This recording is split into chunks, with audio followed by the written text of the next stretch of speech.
Bevor wir beginnen, schreibt in die Kommentare, von wo ihr heute Nacht zuhört und wie spät es bei euch ist. Es ist immer faszinierend zu sehen, wie Menschen aus aller Welt zur gleichen Zeit in diese antiken Mysterien eintauchen. Wenn euch diese Reisen in die Vergangenheit gefallen, abonniert den Kanal. Aber nur, wenn ihr wirklich Wert darin findet. In den stillen Hallen der ägyptologischen Archive, fernab vom Wüstensand, liegt eine Zahl, die seit über einem Jahrhundert für leises, aber insistierendes Kopfzerbrechen sorgt. 0,005 Grad. Das ist die winzige Abweichung, mit der die große Pyramide von Gizeh nach den wahren Himmelsrichtungen ausgerichtet ist. Eine Präzision, die selbst mit moderner Technologie eine Herausforderung darstellt. War dies das Ergebnis unzähliger Zufälle, ein glücklicher Treffer im großen kosmischen Spiel? Oder blicken wir hier auf das steinerne Echo eines Wissens, dessen Tiefe und Ursprung wir erst heute zu erahnen beginnen? Guten Abend. Legen Sie sich zurück und lassen Sie die Geräusche des Alltags verklingen. Wir begeben uns auf eine Reise, nicht nur über Kontinente, sondern auch durch die tiefen Korridore der Zeit. Stellen Sie sich die Wüste vor. Die Luft ist kühl und still, die Hitze des Tages ist einem samtigen Schwarz gewichen, das nur vom fernen Schimmer unzähliger Sterne durchbrochen wird. Vor uns, am Rande der modernen Metropole Kairo, erheben sich 3 monumentale Schatten gegen den Nachthimmel. Die Pyramiden von Gizeh. Seit Jahrtausenden stehen sie dort, steinerne Zeugen untergegangener Dynastien und vergessener Rituale. Sie sind mehr als nur Gräber. Sie sind ein Rätsel, das in Granit und Kalkstein gemeißelt wurde. Das größte dieser Rätsel und vielleicht das tiefgründigste ist ihre beinahe perfekte Ausrichtung. Die Cheops-Pyramide, die größte von allen, ist mit einer unfassbaren Präzision nach den 4 Himmelsrichtungen ausgerichtet.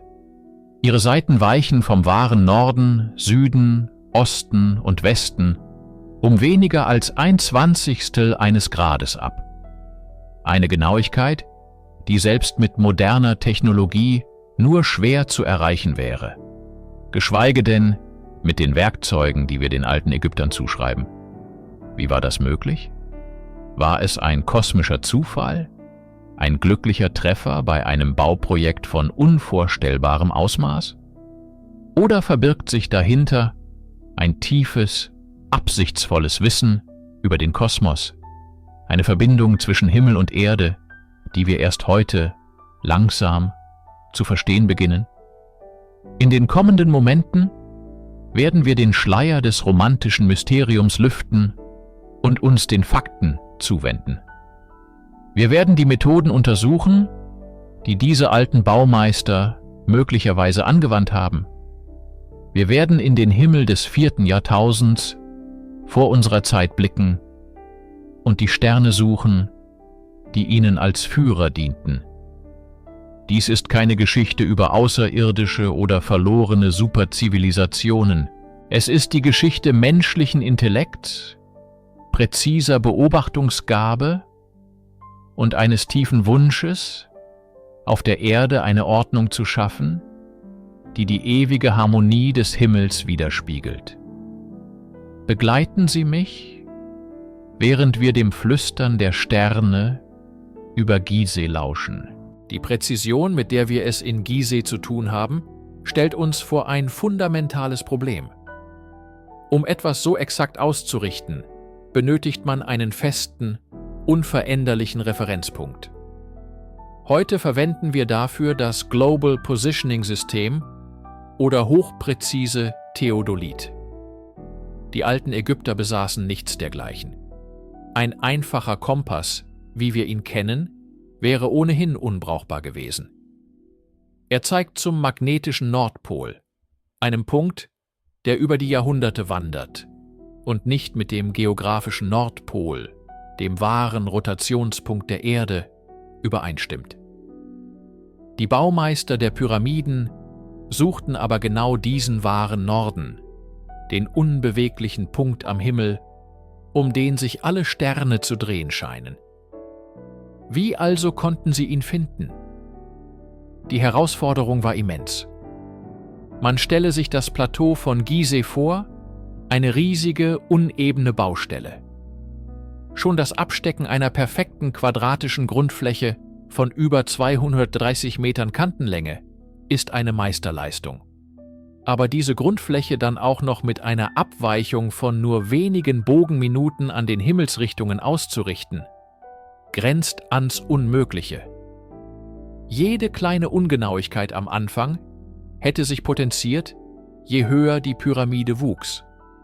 Ein Fehler von einem halben Grad an der Basis würde an der Spitze zu einer Abweichung von mehreren Metern führen. Die Struktur wäre instabil, die Symbolik verloren. Die Ägypter müssen also eine Methode besessen haben, die sowohl einfach in ihren Mitteln als auch brillant in ihrer Anwendung war. Sie mussten die Bewegung der Himmelskörper nicht nur beobachten, sondern mathematisch verstehen und in architektonische Praxis umsetzen. Sie nutzten den Himmel selbst als ihr Messinstrument. Gängige Theorien umfassen die Beobachtung des Sonnenauf- und Untergangs zur Tag- und Nachtgleiche oder die Methode des indischen Kreises, bei der der Schatten eines senkrechten Stabes über den Tag verfolgt wird. Doch selbst diese Methoden erreichen oft nicht die erforderliche Genauigkeit, die wir in Gizeh vorfinden. Das Problem bleibt: die Präzision des Ergebnisses scheint die vermuteten Werkzeuge und Techniken bei weitem zu übertreffen. Es zwingt uns, die astronomischen Fähigkeiten der alten Ägypter neu zu bewerten und anzuerkennen, dass sie Meister der angewandten Geometrie und Himmelsmechanik waren.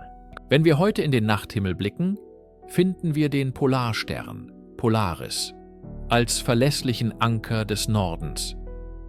Doch der Himmel ist nicht statisch.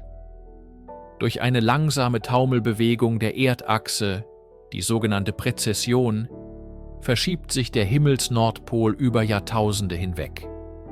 Zur Zeit des Baus der großen Pyramiden, um 2500 v. Chr., war Polaris ein unbedeutender Stern weit abseits des Pols. Der wahre Nordstern jener Epoche war ein anderer, unscheinbarerer Lichtpunkt: Tuban, im Sternbild des Drachen, Draco. Tuban stand dem Himmelsnordpol damals so nahe, dass er mit bloßem Auge fast unbeweglich erschien. Er war der Dreh- und Angelpunkt des Kosmos, der ruhende Pol in einem Meer von Bewegung. Es ist sehr wahrscheinlich, dass die ägyptischen Priester-Astronomen dieses Wissen nutzten. Eine der elegantesten und präzisesten vorgeschlagenen Methoden ist die der simultanen Kulmination. Dabei beobachtet ein Astronom zwei bestimmte Sterne, die den Himmelspol umkreisen, wie zum Beispiel Kochab im kleinen Bären und Mizar im großen Bären. Er wartet auf den exakten Moment, in dem diese beiden Sterne perfekt senkrecht übereinander am Himmel stehen. Eine an einem Lot ausgerichtete Linie, die in diesem Moment auf den Horizont projiziert wird, zeigt mit erstaunlicher Genauigkeit auf den wahren Norden. Diese Methode erfordert keine komplexen Instrumente. Nur Geduld, ein präzises Lot und ein klares Verständnis der Himmelsmechanik. Sie verwandelt den gesamten Nachthimmel in ein gigantisches, kosmisches Uhrwerk, dessen Zeiger die Priester zu lesen verstanden. Es war kein mystisches Geheimwissen, sondern das Ergebnis jahrhundertelanger, akribischer Beobachtung. Die Sterne im Schatten des Drachen, Kochab und Tuban, waren nicht nur mythologische Symbole, sondern präzise Werkzeuge. Sie waren die himmlischen Vermessungspflöcke, die es den Menschen erlaubten, auf der Erde eine göttliche Ordnung zu errichten und die Achse ihrer heiligsten Bauten mit der Achse des Universums selbst zu verbinden. Die Ausrichtung der Pyramiden ist somit kein Zufall, sondern das Resultat einer hochentwickelten, praktischen Astronomie. Neben der präzisen Ausrichtung nach den Himmelsrichtungen gibt es eine weitere, weitaus umstrittenere Theorie, die das Layout des Gizeh-Plateaus mit dem Sternenhimmel verbindet. Die Orion-Korrelationstheorie. In den 1990er Jahren postuliert, schlägt sie vor, dass die Anordnung der 3 großen Pyramiden kein Zufall ist, sondern bewusst das Spiegelbild der 3 Sterne im Gürtel des Orion darstellt. Die beiden großen Pyramiden von Cheops und Chephren liegen auf einer fast perfekten diagonalen Linie, während die dritte, kleinere Pyramide des Mykerinos leicht versetzt ist, genau wie der dritte, lichtschwächere Stern im Gürtel des Orion, Mintaka, leicht versetzt zu den beiden anderen, Alnitak und Alnilam, steht. Die Theorie geht noch weiter. Die relative Helligkeit der Sterne soll der relativen Größe der Pyramiden entsprechen. Diese Idee ist faszinierend, denn das Sternbild Orion hatte für die alten Ägypter eine immense religiöse Bedeutung. Sie identifizierten es mit ihrem Gott Osiris, dem Herrscher des Jenseits und Gott der Wiedergeburt. Die Pyramiden wären demnach nicht nur Gräber, sondern gigantische Maschinen zur Wiederauferstehung, die das irdische Reich Ägyptens mit dem himmlischen Reich des Osiris verbinden sollten. Die Nil-Delta-Region würde der Milchstraße entsprechen, dem himmlischen Fluss. So verlockend diese Vorstellung auch ist, so stößt sie in der akademischen Welt auf erhebliche Skepsis. Kritiker weisen darauf hin, dass die Korrelation nicht perfekt ist. Die Winkel der Pyramidenanordnung und der Sterne stimmen nicht exakt überein. Zudem werden andere, kleinere Pyramiden auf dem Plateau von der Theorie ignoriert, da sie keinem sichtbaren Stern entsprechen. Die Theorie erfordert zudem eine sehr spezifische Datierung auf etwa 10.500 vor Christus, um eine perfekte Übereinstimmung am Himmel zu erzielen. Eine Zeit, die weit vor dem Bau der Pyramiden liegt. Wir stehen hier an der Grenze zwischen wissenschaftlicher Hypothese und moderner Mythologie.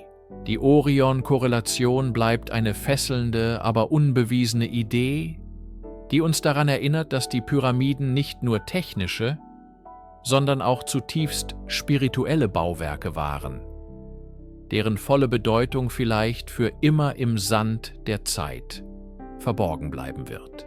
Wenn wir an die Pyramiden denken, manifestiert sich vor unserem inneren Auge fast unweigerlich das Plateau von Gizeh.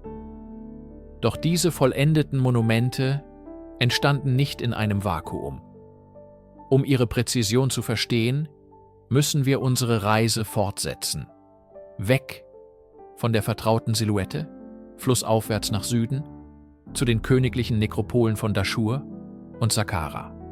Hier, in diesem älteren Herzen des Reiches, wurde experimentiert, gescheitert und letztlich triumphiert.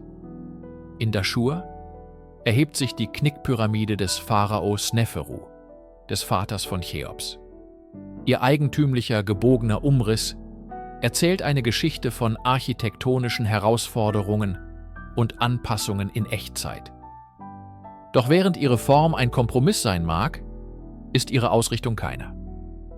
Ihre 4 Seiten sind mit einer Genauigkeit auf die Himmelsrichtungen justiert, die der ihrer berühmten Nachfolger in Gizeh kaum nachsteht. Dies beweist, dass das Streben nach kosmischer Harmonie bereits vor der Perfektionierung der äußeren Form ein zentrales Anliegen war. Nur einen Steinwurf entfernt steht Sneferus' zweites großes Projekt, die Rote Pyramide. Sie ist die erste vollendete, echte Pyramide der Geschichte. Ein Monument von ruhiger, rötlicher Erhabenheit. Und auch sie ist ein Wunder der Orientierung. Ihre Abweichung von den wahren Himmelsrichtungen ist minimal. Sneferus Baumeister hatten hier, in der Stille der Wüste, die Methoden verfeinert, die es seinem Sohn ermöglichen würden, das letzte verbliebene Weltwunder der Antike zu errichten. Gehen wir noch einen Schritt weiter zurück in der Zeit, nach Saqqara, zur Stufenpyramide des Djoser. Dieses erste monumentale Steingebäude der Welt mag archaisch wirken, doch sein riesiger, ummauerter Komplex ist ebenfalls präzise nach den 4 Himmelsrichtungen ausgerichtet. Der Architekt Imhotep legte damit nicht nur den Grundstein für die Pyramidenarchitektur, sondern auch für deren kosmologische Einbettung. Gizeh war nicht der Anfang. Es war die Vollendung einer langen, ehrgeizigen Reise, deren Spuren in Daschur und Saqqara in den Sand geschrieben stehen. Zeugnisse eines jahrhundertelangen Strebens, auf der Erde ein perfektes Abbild des Himmels zu schaffen. Das präzise Streben der Ägypter, ihre heiligsten Bauten am Kosmos auszurichten, ist faszinierend. Doch wenn wir unseren Blick über die Grenzen des Niltals hinaus erweitern, stellen wir fest, dass sie nicht allein waren. Überall auf der Welt, in unterschiedlichsten Kulturen und Epochen, finden wir steinerne Echos desselben Impulses. In den nebligen Ebenen von Wiltshire in England steht Stonehenge, dessen gewaltige Trilithen den Sonnenaufgang der Sommersonnenwende und den Sonnenuntergang der Wintersonnenwende einrahmen. Weiter westlich, im Boyne Valley in Irland, liegt der prähistorische Grabhügel von Newgrange, älter als die Pyramiden. An jedem Morgen der Wintersonnenwende dringt ein einzelner Sonnenstrahl durch eine speziell konstruierte Öffnung und erleuchtet für wenige Minuten die zentrale Grabkammer. Eine Wiedergeburt des Lichts in der tiefsten Dunkelheit des Jahres. Überqueren wir den Atlantik und tauchen ein in den Dschungel Mittelamerikas. In Chichen Itza windet sich zur Tag- und Nachtgleiche eine Schlange aus Licht und Schatten die Treppe der Pyramide des Kukulkan hinab. In Teotihuacan ist die gesamte Stadtachse nach einem komplexen astronomischen und geodätischen System ausgerichtet. Selbst die Ziggurats Mesopotamiens, die Stufentempel von Babylon und Ur, hatten ihre Ecken oft präzise auf die 4 Himmelsrichtungen ausgerichtet. Angesichts dieser globalen Verbreitung stellt sich eine verlockende Frage. Handelt es sich um die Überreste einer einzigen, vergessenen globalen Kultur, einer Proto-Zivilisation, die ihr Wissen über die Welt verbreitete? Die Vorstellung ist romantisch, aber die wahrscheinlichere Antwort ist vielleicht noch tiefgründiger. Sie spricht für eine universelle menschliche Intelligenz. Der Himmel ist das einzige allgegenwärtige Buch, das allen Kulturen offen stand. Die Sonne, der Mond und die Sterne sind der zuverlässigste Kalender, die beständigste Uhr und die universellste Karte. Für Ackerbaugesellschaften war die Vorhersage der Jahreszeiten keine akademische Übung, sondern eine Frage des Überlebens. Die Beobachtung des Himmels war somit eine der ersten wissenschaftlichen und religiösen Handlungen der Menschheit. Was wir in Stein und Dschungel sehen, ist kein einzelner Bauplan, sondern die konvergente Evolution des menschlichen Geistes, der überall auf der Welt dieselbe Antwort auf dieselbe fundamentale Frage fand. Wie bringen wir unser Leben auf der Erde in Einklang mit der großen Ordnung des Kosmos? Die technische Meisterleistung der Ausrichtung ist das Wie. Doch die treibende Kraft, das tiefere Warum, liegt nicht in der reinen Wissenschaft, sondern im Herzen der altägyptischen Weltanschauung. Die Pyramiden waren keine bloßen Gräber. Sie waren Maschinen der Auferstehung, Startrampen für die Ewigkeit. Um dies zu verstehen, müssen wir in die ägyptische Vorstellung vom Jenseits eintauchen. Für sie war der Tod nicht das Ende, sondern ein Übergang. Die Seele des verstorbenen Pharaos, sein Ba, musste eine gefährliche Reise durch die Unterwelt, das Duat, antreten, um schließlich unter den Göttern wiedergeboren zu werden. Das Ziel dieser Reise war ein bestimmter Bereich des nördlichen Himmels, die Heimat der Zirkumpolarsterne. Dies sind die Sterne, die aufgrund ihrer Nähe zum Himmelspol niemals unter den Horizont sinken. Für die Ägypter waren sie die Ichemusek, die Unvergänglichen, ein Symbol für die ewige Existenz. Die Pyramide war das Instrument, das dem Pharao half, dieses Ziel zu erreichen. Insbesondere in der großen Pyramide von Gizeh zielen die sogenannten Lüftungsschächte der Königskammer nicht auf die Belüftung, sondern auf den Himmel. Der nördliche Schacht war zur Zeit des Baus exakt auf den damaligen Polarstern Tuban im Sternbild Drache ausgerichtet. Er war ein symbolischer Kanal, ein Seelenpfad, auf dem der Pharao direkt zu den unsterblichen Sternen aufsteigen konnte. Diese kosmische Verbindung wurde durch ein fundamentales Konzept untermauert: Ma'at. Ma'at war die Göttin und das Prinzip der kosmischen Ordnung, der Wahrheit, der Gerechtigkeit und der Harmonie. Das gesamte Universum funktionierte nach den Regeln der Ma'at. Die Aufgabe des Pharaos war es, diese göttliche Ordnung auf der Erde aufrechtzuerhalten. Eine perfekt gebaute und exakt ausgerichtete Pyramide war somit mehr als nur ein Bauwerk. Sie war eine materielle Manifestation von Ma'at, ein Akt der Stabilisierung des Kosmos. Jede Abweichung, jede Ungenauigkeit wäre eine Störung dieser Harmonie gewesen, eine Einladung an das Chaos. Die Präzision war also kein Selbstzweck, sondern ein zutiefst religiöser Akt, ein in Stein gemeißeltes Gebet für die Ewigkeit.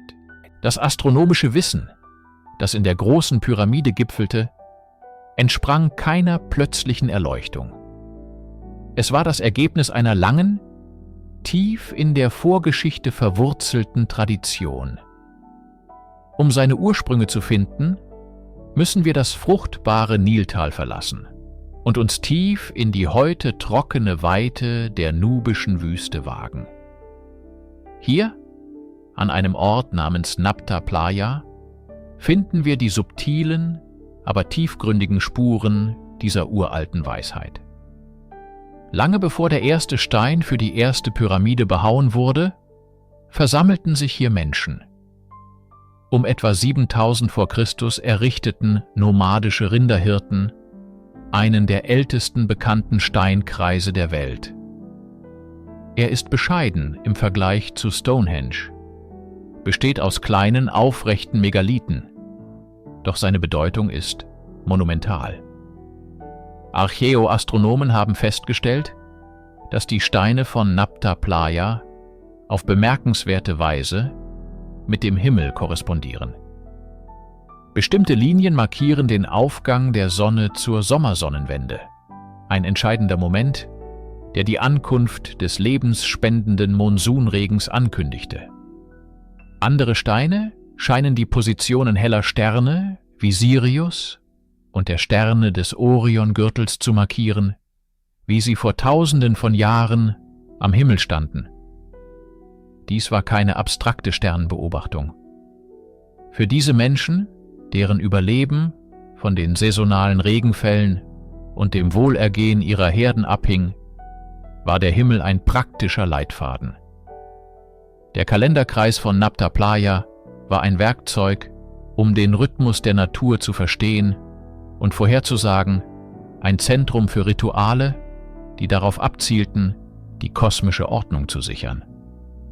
Als das Klima sich änderte und die Wüste sich ausbreitete, wanderten diese Völker wahrscheinlich in Richtung des Nils und brachten ihr über Jahrtausende verfeinertes Wissen mit. Die Pyramidenbauer waren also keine Erfinder aus dem Nichts. Sie waren die Erben einer tiefen, alten Tradition der Himmelsbeobachtung, die in der prähistorischen Sahara geboren wurde. Die Pharaonen gaben diesem Wissen lediglich eine neue, monumentale Form und die Ressourcen, es in einem nie dagewesenen Maßstab umzusetzen. Die Pyramiden sind nicht der Beginn der ägyptischen Astronomie, sondern ihre beeindruckendste Blüte. Wie also erreichten die alten Ägypter eine solch atemberaubende Präzision? Die Antwort liegt nicht in fortschrittlicher, verlorener Technologie, sondern in der meisterhaften Anwendung einfacher Prinzipien und Werkzeuge, gepaart mit unendlicher Geduld. Vergessen wir für einen Moment die fantastischen Theorien und betrachten wir die stille Genialität der ägyptischen Priester, Astronomen und Baumeister. Im Zentrum ihrer nächtlichen Arbeit stand wahrscheinlich ein Instrument namens Merkhet, was so viel wie Instrument des Wissens bedeutet. Es war im Grunde eine Visierlatte, oft aus dem Rippenknochen einer Palme gefertigt, mit einem senkrechten Lot. In Verbindung mit einem zweiten Instrument, dem Bay, einem einfachen Visierstab, konnte ein Beobachter den exakten Moment bestimmen, in dem ein Stern den Meridian durchquerte. Jene imaginäre Linie, die von Norden nach Süden direkt über den Kopf des Beobachters verläuft. Zwei Beobachter, die in einer präzisen Nord-Süd-Linie saßen, konnten durch die Beobachtung des Auf- und Untergangs desselben Sterns eine genaue Ausrichtung festlegen. Diese Methode, bekannt als die Zirkummeridian-Methode, ist verblüffend einfach und doch hochwirksam. Für die Grundsteinlegung eines Tempels oder einer Pyramide gab es eine heilige Zeremonie, das Spannen der Schnur. Hierbei wurden Seile, die von Priestern gehalten wurden, nach den Sternen ausgerichtet, um die Achsen des zukünftigen Bauwerks festzulegen. Es war ein ritueller Akt, der die irdische Architektur mit der himmlischen Ordnung verband. Um eine perfekt ebene Basis für die gewaltigen Steinblöcke zu schaffen, nutzten sie wahrscheinlich mit Wasser gefüllte Gräben, die das Fundament umgaben. Die Wasseroberfläche bot eine untrügliche Referenz für die absolute Horizontale. Es waren keine Laser oder Theodoliten, sondern Wasser, Seile und das geschulte Auge, das den Sternenhimmel las wie eine kosmische Landkarte. Die Präzision der Pyramiden ist kein Beweis für außerirdische Hilfe, sondern ein tiefes Zeugnis für den menschlichen Intellekt und die Fähigkeit, mit einfachsten Mitteln das Universum zu vermessen. Wir tauchen nun in eines der faszinierendsten und umstrittensten Rätsel der ägyptischen Astronomie ein: die Präzession der Äquinoxien. Stellen Sie sich die Erde wie einen Kreisel vor. Während sie sich schnell um ihre eigene Achse dreht, vollführt diese Achse selbst eine sehr langsame, taumelnde Bewegung, eine Art Wanken. Ein vollständiger Zyklus dieses Wankens dauert fast 26.000 Jahre. Die Folge ist, dass sich der Himmelsnordpol, der Punkt, um den sich alle Sterne zu drehen scheinen, langsam über die Jahrtausende verschiebt. Unser heutiger Polarstern, Polaris, war zur Zeit der Pyramidenbauer weit vom Himmelsnordpol entfernt. Damals war es ein Stern namens Tuban, im Sternbild Drache, der diese Rolle innehatte, und selbst er stand nicht perfekt am Pol. Die entscheidende Frage lautet: Wussten die Ägypter von diesem kosmischen Taumeln? Es gibt keine erhaltenen Texte, die die Präzession explizit beschreiben. Dies verleitet viele Forscher zur Annahme, dass das Phänomen unbekannt war. Doch das Fehlen von Beweisen ist kein Beweis für das Fehlen von Wissen. Könnte es sein, dass sie die Auswirkungen beobachteten, ohne die genaue Mechanik zu verstehen? Über Generationen von Priester-Astronomen hinweg hätten sie bemerkt, dass ihre sorgfältig ausgerichteten Tempel und Gräber langsam ihre himmlische Referenz verloren. Ein Tempel, der auf den Sonnenaufgang zur Wintersonnenwende ausgerichtet war, würde nach einigen Jahrhunderten leicht daneben liegen. Der Polarstern, das Zentrum des Himmels, würde wandern. Einige Theorien, wie die von Robert Bauval, argumentieren, dass die Anordnung der Giza-Pyramiden das Sternbild des Orion nicht zur Zeit ihres Baus, sondern um 10.500 vor Christus widerspiegelt. Eine Zeit, die durch die Präzession bestimmt wird. Diese Ideen sind in der Ägyptologie höchst umstritten. Aber die Frage bleibt, haben die Ägypter nur für ihre Epoche gebaut oder haben sie in Zyklen gedacht, die unser modernes Zeitverständnis übersteigen? Das langsame Wanken der Weltachse bleibt ein stiller, aber mächtiger Faktor im Hintergrund, der unsere Interpretation ihrer Bauten für immer in Frage stellt. Vom monumentalen Bau der Pyramiden wenden wir uns nun dem Herzschlag des ägyptischen Lebens zu, dem Nil. Für die alten Ägypter war der Himmel kein abstraktes Studienobjekt. Er war ein praktischer, überlebenswichtiger Kalender. Und sein wichtigster Zeiger war ein Stern. Dieser Stern war Sirius, den die Ägypter Sopdet nannten. Jedes Jahr verschwand Sirius für etwa 70 Tage vom Nachthimmel, da er zu nah an der Sonne stand. Sein erstes Wiedererscheinen kurz vor Sonnenaufgang, der sogenannte heliakalische Aufgang, war das bedeutendste Ereignis im ägyptischen Jahr.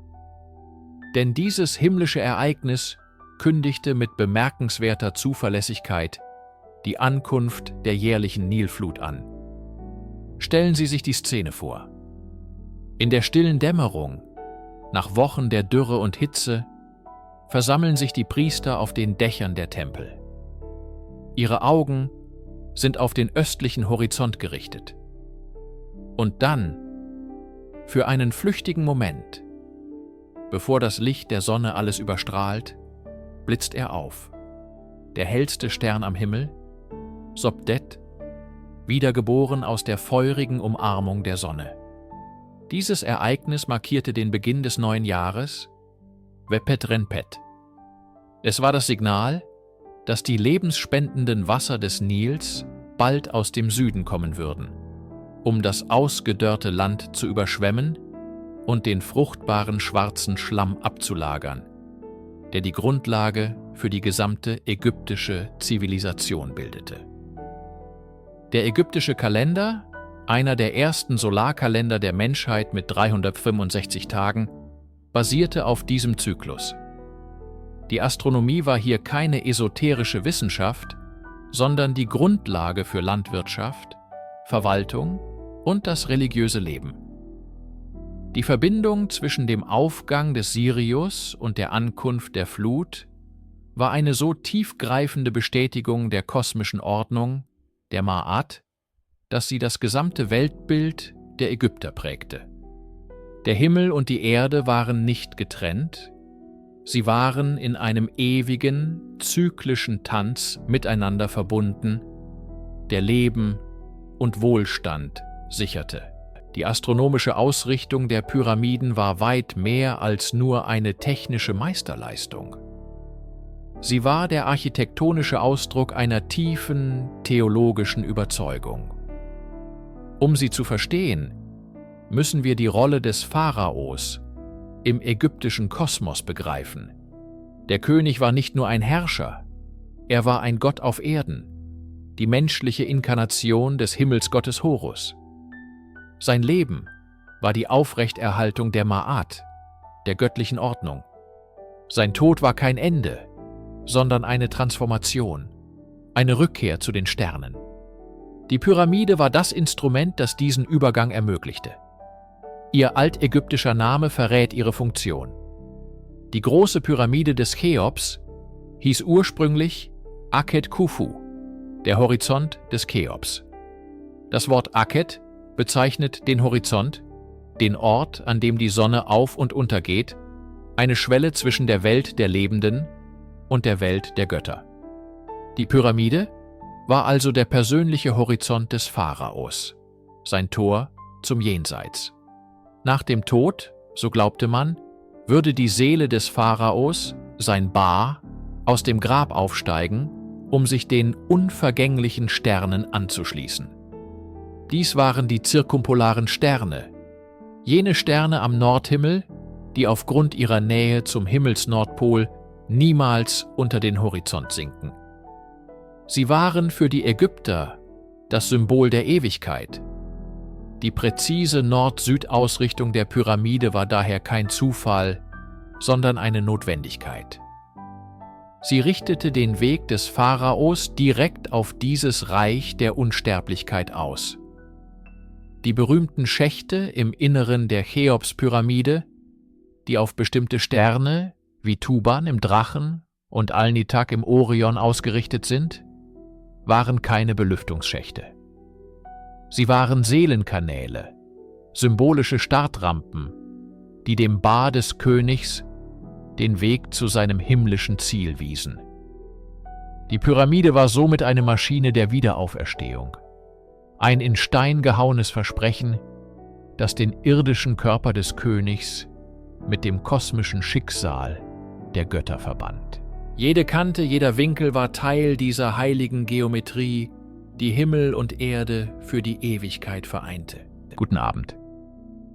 Während unsere Gedanken oft bei den Pyramiden von Gizeh und ihrer fast perfekten Ausrichtung nach den Himmelsrichtungen verweilen, dürfen wir nicht vergessen, dass die ägyptische Himmelsarchitektur weit darüber hinausging. Der Fokus auf den Polarstern war primär ein Phänomen des Alten Reiches, verbunden mit dem Glauben an die unvergänglichen Zirkumpolarsterne als ewige Heimat der Pharaonen. Doch als sich religiöse Vorstellungen wandelten, tat dies auch die heilige Geometrie der Tempel. In den großen Tempelkomplexen des Neuen Reiches, wie in Karnak und Luxor, beobachten wir eine subtile, aber tiefgreifende Veränderung. Hier richteten die Architekten ihre Bauten nicht mehr nur nach dem Norden aus, sondern nach der Sonne selbst, genauer gesagt, nach den entscheidenden Momenten ihres Jahreszyklus. Der Tempel von Karnak, der über Jahrhunderte erweitert wurde, ist ein Labyrinth aus Pylonen, Höfen und Sanktuarien.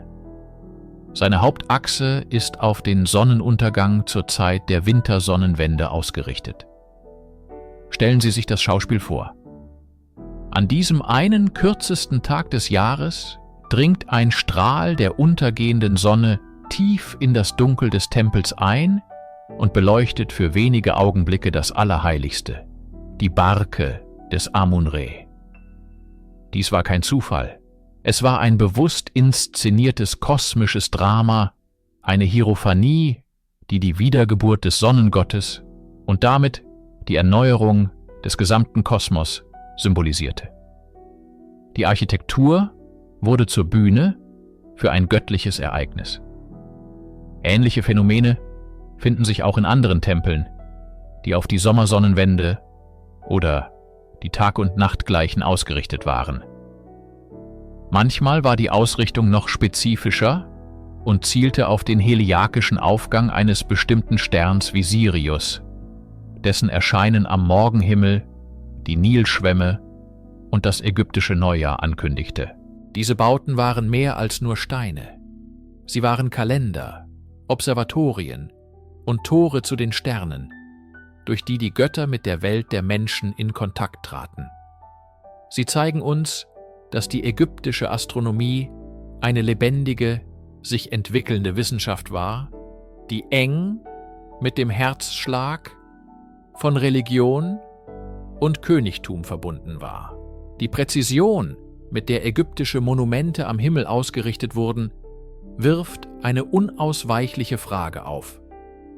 Wie wurde dieses komplexe Wissen über Generationen, ja sogar Dynastien hinweg bewahrt und weitergegeben? Die Antwort liegt in einer der angesehensten und zugleich geheimnisvollsten Berufsgruppen des alten Ägypten, den Schreibern. Doch dies waren nicht irgendwelche Schreiber. Es waren Priesterastronomen, die Stundenwacher, die in den Häusern des Lebens, den Skriptorien der großen Tempel, arbeiteten. Ihre Aufgabe war es, den Himmel zu beobachten, die Zeit zu messen und die kosmische Ordnung, die Ma'at, aufrechtzuerhalten. Ihre Werkzeuge waren einfach. Das Merkhet, eine Art Visierlinie zur Beobachtung von Sterndurchgängen, und die Wasseruhr zur Zeitmessung in der Nacht. Doch mit diesen simplen Instrumenten erstellten sie erstaunlich genaue Sternenkarten und Kalender. Dieses Wissen wurde auf Papyrusrollen festgehalten, in den Pyramiden und Sargtexten kodifiziert und in den Dekorationen von Tempeldecken und Gräbern verewigt.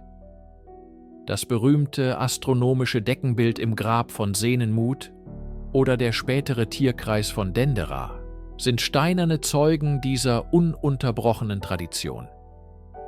Die Überlieferung war jedoch mehr als nur eine technische Angelegenheit. Sie war ein heiliger Akt. Astronomisches Wissen war untrennbar mit Theologie und Mythologie verwoben. Die Bewegung der Sterne war die Bewegung der Götter. Die Position eines Tempels war nicht nur eine Frage der Geometrie, sondern der Harmonie mit dem göttlichen Plan. Jeder Schreiber, der eine alte Sternenkarte kopierte, tat dies nicht nur zur Informationserhaltung, sondern um einen heiligen Text zu rezitieren und die kosmische Ordnung zu erneuern. Diese Männer waren die stillen Hüter der Unsterblichkeit. Während die Pharaonen ihre Namen in Stein meißeln ließen, sicherten die Schreiber das Fundament, auf dem diese Ewigkeit ruhte. Das Wissen um die Sterne. Ihr Erbe ist weniger monumental als eine Pyramide, aber nicht weniger beständig. Es ist in der stillen Präzision der Architektur und der zeitlosen Poesie der Himmelsmythen verborgen, die sie uns hinterlassen haben.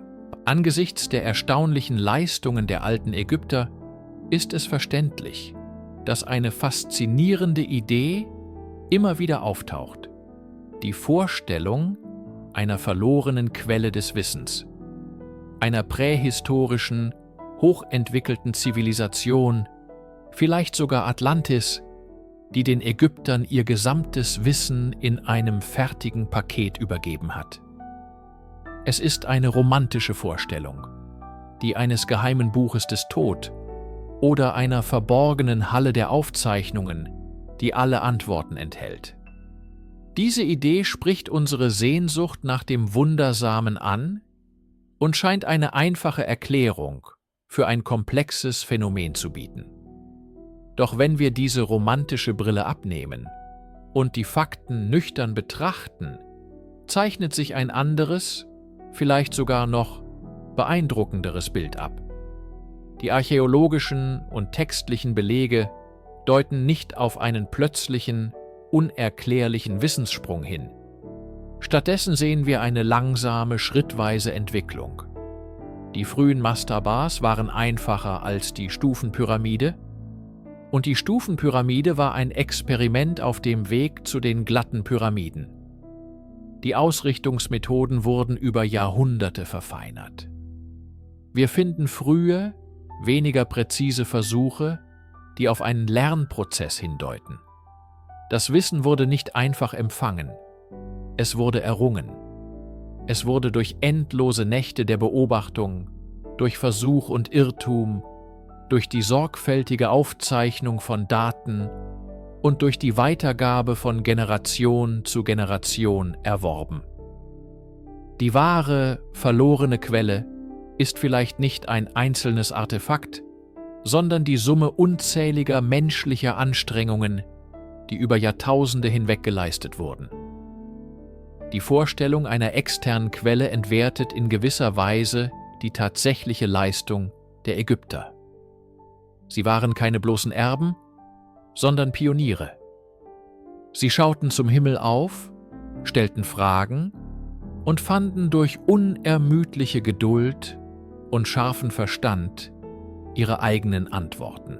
Das wahre Mysterium liegt nicht in einer hypothetischen, verlorenen Zivilisation, sondern in der erstaunlichen Fähigkeit des menschlichen Geistes, aus einfachen Beobachtungen eine so komplexe und bedeutungsvolle Kosmologie zu erschaffen.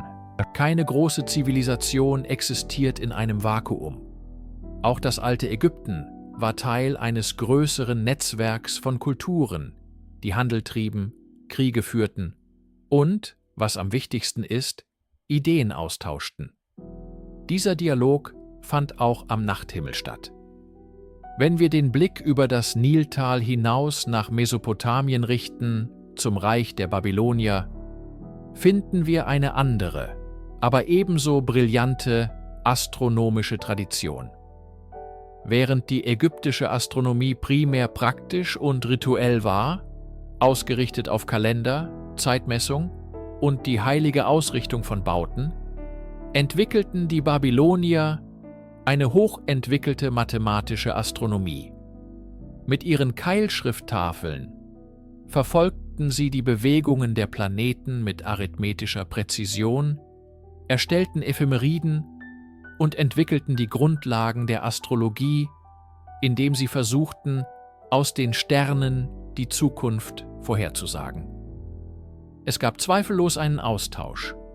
Ägyptische Konzepte wie die Einteilung des Tages in 24 Stunden fanden ihren Weg in die Welt, während babylonische Planetentheorien und der Tierkreis später auch in Ägypten bekannt wurden, insbesondere in der ptolemäischen Zeit.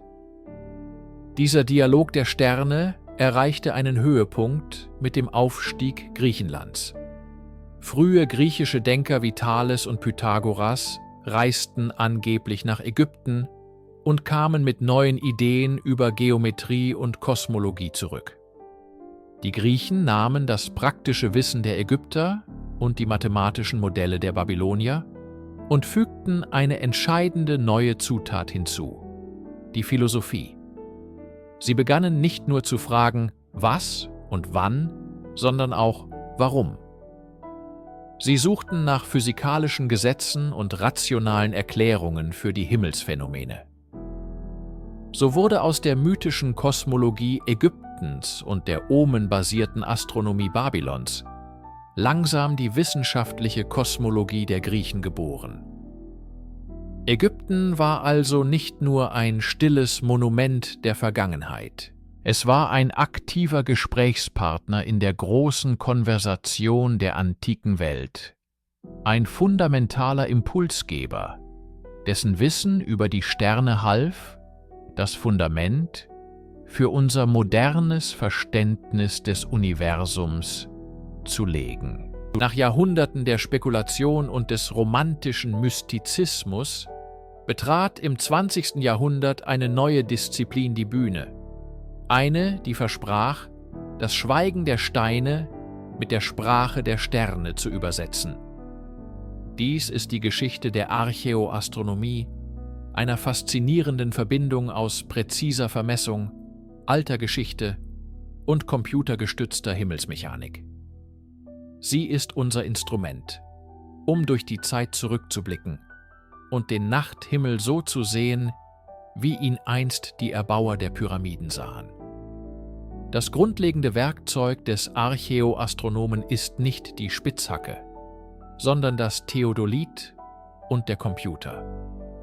Vor Ort werden mit laserscharfer Präzision die Ausrichtungen von Gängen, Schächten und ganzen Bauwerken vermessen.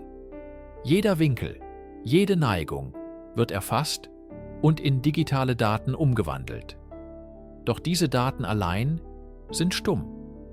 Sie gewinnen erst an Bedeutung, wenn wir sie mit dem korrekten Himmel vergleichen, dem Himmel des 3. Jahrtausends vor Christus. Hier kommt die moderne Technologie ins Spiel. Dank leistungsstarker Software können wir die Präzession der Erdachse zurückrechnen. Dieser langsame, taumelnde Zyklus der etwa 26.000 Jahre dauert, verschiebt die Position der Sterne am Himmel über die Jahrtausende hinweg. Der Polarstern unserer Zeit, Polaris, war für die alten Ägypter nur ein unscheinbarer Stern unter vielen. Ihr Himmelspol lag in der Nähe des Sterns Tuban im Sternbild Drache. Programme wie Stellarium oder spezialisierte wissenschaftliche Modelle erlauben es uns, den Kalender um 4500 Jahre zurückzudrehen und den exakten Sternenhimmel über Gizeh zu jeder beliebigen Nacht, zu jeder beliebigen Stunde zu rekonstruieren. Plötzlich werden die präzisen Winkel der Pyramiden zu Zeigern, die auf bestimmte Sterne oder Himmelsereignisse deuten. Die Schächte der Cheops-Pyramide, die einst ins Leere zu zeigen schienen, richten sich nun auf Sterne aus, die für die Ägypter von zentraler religiöser Bedeutung waren. Tuban, der damalige Polarstern, oder das Sternbild des Orion, die himmlische Repräsentation des Gottes Osiris. Dies ist keine Esoterik. Es ist eine wissenschaftliche Rekonstruktion, ein digitales Wiedererwecken eines verlorenen Wissens. Die Archäoastronomie gibt den alten Baumeistern ihre intellektuelle Anerkennung zurück. Sie zeigt uns, dass sie keine Mystiker waren, die zufällig bauten, sondern sorgfältige Beobachter und meisterhafte Ingenieure, die den Kosmos in ihre Architektur einbanden. So verlockend die präzisen Übereinstimmungen sind, die uns die Archäoastronomie liefert, so sehr müssen wir uns als bedachte Beobachter der Geschichte in Zurückhaltung üben. Denn wo die Daten enden, beginnt die Interpretation. Und hier betreten wir einen Bereich voller Fallstricke und Unsicherheiten. Die Steine und die Sterne geben uns eine Korrelation, eine geometrische Beziehung.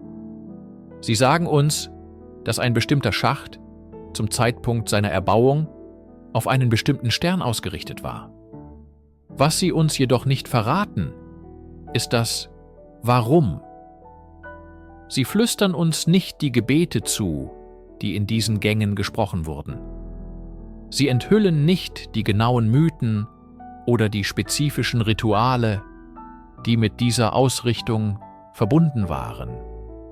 Wir können fundierte Vermutungen anstellen, basierend auf den verbliebenen religiösen Texten, wie den Pyramidentexten. Wir können Osiris mit dem Sternbild Orion in Verbindung bringen und die unsterblichen Zirkumpolarsterne als Ziel für die Seele des Pharaos deuten. Doch dies bleibt eine Rekonstruktion, ein Mosaik, bei dem viele Steine fehlen. Die größte Gefahr liegt darin, unsere eigene, moderne Denkweise auf die alten Ägypter zu projizieren. Wir sind Erben der griechischen Astronomie und der wissenschaftlichen Revolution. Unser Verständnis des Kosmos ist mathematisch und physikalisch. Das ägyptische Verständnis war zutiefst mythisch und symbolisch. Für sie waren die Sterne keine Gasbälle in Lichtjahren Entfernung, sondern Götter, Schicksale und Wegweiser für die Seele. Die Präzision, die wir messen, diente möglicherweise einem Zweck, der für uns nur schwer nachvollziehbar ist. Vielleicht war die exakte Ausrichtung weniger ein astronomisches Statement als ein magischer Akt, der die Ordnung des Himmels, die Ma'at, auf der Erde verankern sollte. Die Pyramide selbst wird so zu einem Instrument der kosmischen Harmonie. Wir müssen akzeptieren, dass die Pyramiden ein teilweise versiegeltes Buch sind. Wir können den Einband bewundern, die Schrift analysieren und einige Wörter entziffern. Aber ganze Kapitel, die die tiefsten Überzeugungen und die emotionale Welt ihrer Erschaffer beschreiben, bleiben uns für immer verschlossen. Die Stille der Steine ist ebenso eine historische Quelle wie die Inschriften. Sie mahnt uns zur Demut und erinnert uns daran, dass wahre Weisheit nicht nur im Wissen liegt, sondern auch im Erkennen der Grenzen dieses Wissens. Lassen wir für einen Moment die spezifischen Sterne und Götter beiseite und betrachten wir das Phänomen der Ausrichtung aus einer größeren, philosophischeren Perspektive. Was offenbart diese unglaubliche, fast obsessive Präzision über die Menschen, die sie erreicht haben? Unabhängig davon, ob der Schacht auf Tuban oder einen anderen Stern ausgerichtet war. Die Tatsache, dass er über Dutzende von Metern durch massives Gestein mit einer Abweichung von nur wenigen Bogenminuten getrieben wurde, ist die eigentliche Botschaft. Diese Präzision ist kein Zufallsprodukt. Sie ist das Ergebnis einer bewussten, monumentalen Anstrengung, die Generationen von Planern, Priester, Astronomen und Arbeitern umfasste. In dieser Anstrengung spiegelt sich ein zutiefst menschliches Bedürfnis wider. Das Streben nach Ordnung in einem Universum, das oft chaotisch und unvorhersehbar erscheint. Die alten Ägypter lebten in einer Welt, die vom Rhythmus des Nils bestimmt war, von der jährlichen, lebensspendenden, aber auch zerstörerischen Flut. Der Himmel bot im Gegensatz dazu ein Bild von ewiger Regelmäßigkeit und Beständigkeit. Die Sonne ging jeden Tag auf und unter, der Mond durchlief seine Zyklen und die Sterne zogen ihre vorhersehbaren Bahnen über den Nachthimmel. Der Himmel war der Inbegriff der Ma'at, des kosmischen Prinzips von Ordnung, Wahrheit und Harmonie.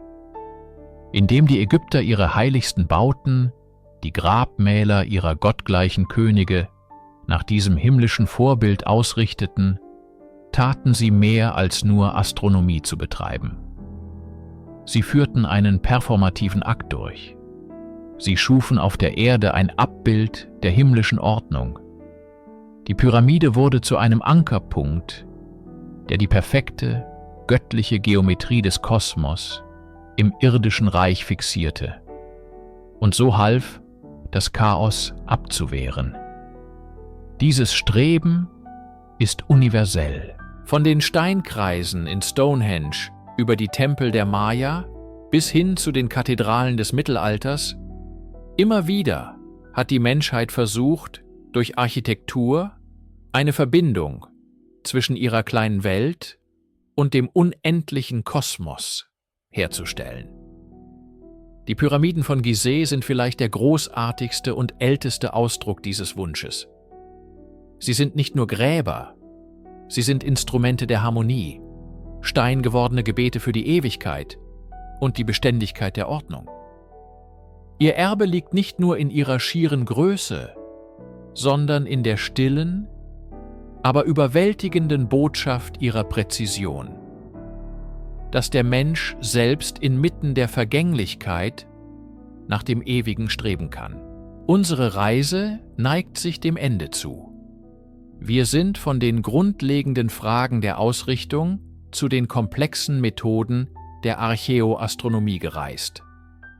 Wir haben die Theorien von Bauwal und Hancock betrachtet, sie mit der wissenschaftlichen Evidenz abgewogen und die Grenzen unserer eigenen Interpretationsfähigkeit ausgelotet. Wir haben verstanden, dass die astronomische Ausrichtung der Pyramiden keine zufällige Laune war, sondern eine tiefgründige Absicht widerspiegelt. Ein Verlangen, Himmel und Erde zu verbinden. Und doch, wenn wir nun gedanklich in der Kühle der Wüstennacht vor diesen gigantischen Schatten stehen, unter demselben Sternenhimmel, der schon Cheops, Chephren und Mykerinos beschienen hat, stellt sich eine tiefe Stille ein. Es ist die Stille, die nach den Antworten kommt. Wir haben viele Fakten gesammelt, viele Rätsel technisch gelöst. Wir wissen, wie sie es wahrscheinlich taten und auf welche Sterne sie ihre Bauten ausrichteten. Aber das eigentliche Mysterium, das Herz der Pyramiden, bleibt unberührt. Es liegt nicht in den Winkeln und den Maßen, sondern in der verlorenen Gedankenwelt ihrer Erbauer. Wir können niemals vollständig die Ehrfurcht nachempfinden, die ein Priesterastronom empfand, als er den Aufgang des Sirius beobachtete und die Ankunft der Nilflut verkündete. Wir können nicht die Hoffnung und die Angst spüren, die mit dem Glauben an eine Reise der Seele zu den Sternen verbunden war. Das Mysterium ist nicht, dass sie es taten, sondern was es für sie bedeutete. Die Pyramiden sind somit ein Paradox. Sie sind ein Triumph des menschlichen Intellekts, der Organisation und des technischen Könnens. Gleichzeitig sind sie ein ewiges Denkmal für die Grenzen unseres Verständnisses. Sie laden uns ein, nicht nur nach Antworten zu suchen, sondern auch die Fragen selbst zu würdigen. Sie lehren uns, dass manche Geheimnisse der Vergangenheit nicht dazu da sind, endgültig gelöst zu werden, sondern um uns in einen Zustand des Staunens und der Reflexion zu versetzen. Vielleicht ist dies ihr größtes Geschenk an uns. Sie sind keine einfache Gleichung, die man lösen kann, sondern ein Gedicht aus Stein, dessen volle Bedeutung sich mit jeder Generation von Betrachtern wandelt, aber dessen Schönheit und Erhabenheit ewig währen. Die Sterne ziehen weiter ihre Bahnen und die Pyramiden schweigen. Und in diesem Schweigen liegt ihre unvergängliche, zeitlose Magie.